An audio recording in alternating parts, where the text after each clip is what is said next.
Okay, there's something I wanted to show you with respect to problem 27. This is the one where he threw the ball off the cliff that was 300 meters high. Okay, we had determined the part C of this where they ask you to determine the maximum height the ball reaches and at what time that happens. We determined it using that formula they gave us, which was negative b over 2a, and we determined the time when it reaches the maximum height to be at 2.89 seconds, and also we determined the maximum height to be 340.82 meters. But I wanted to show you, just like I did in the previous problem, we can also do this by using the maximizing or the maximum function of your calculator. So I went ahead, and this isn't in the parametric menu. I just put in the y part of the formula in the regular, y entry part of your calculator. So I put this in. It was negative 4.9 t squared. Of course, it's x squared here. Negative 4.9 t squared plus 20 times the square root of 3 or square root of 2 t plus 300. So that's that giving the y motion that the ball travels. So we go ahead and graph it. I set up the window before I came on to save time, so we'll go ahead and graph it. And you see you get this graph. So let's just go to the maximum functions here. Maximum, and we need to get a left bound,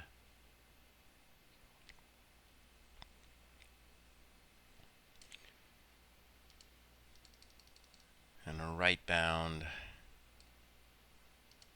and then we'll make our guess somewhere in the middle of that.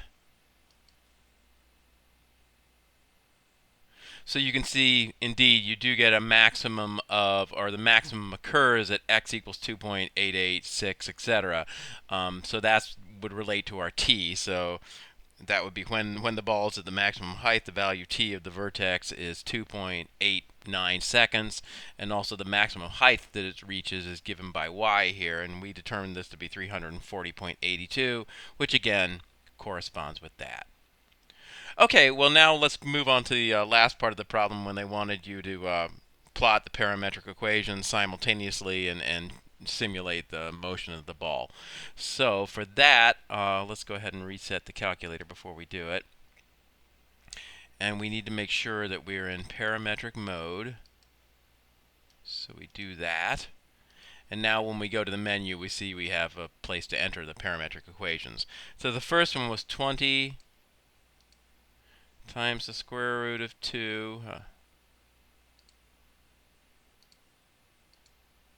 t. So that was the x part of it.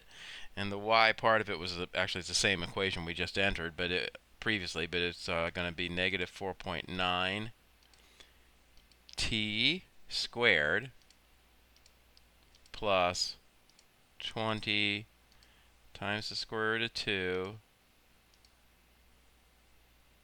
t plus 300.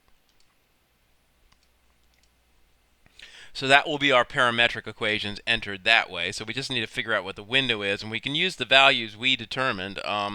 We have it, let me see, the maximum time it's in the air. I think we calculated that one. How long is it in the air? We had that 11.23 seconds, so we'll do that for T max, 11.23. That's from the maximum time the ball's in the air.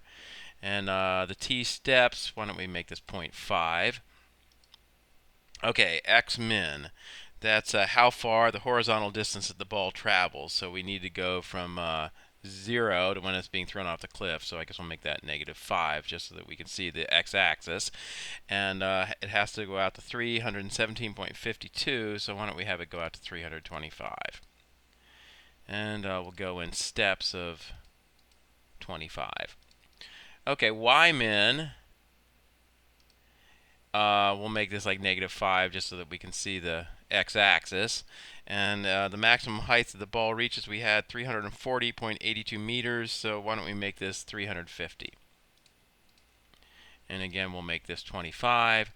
Then, okay, that ought to be good for the window. The last thing we need to do, I neglected to do this before, is to go back to this window and be sure when you come out here where you have that little thing in front of your equations, and you change this to the ball.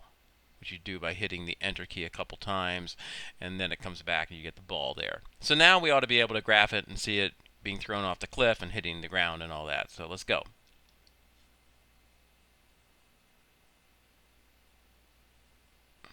So that was pretty cool, I guess.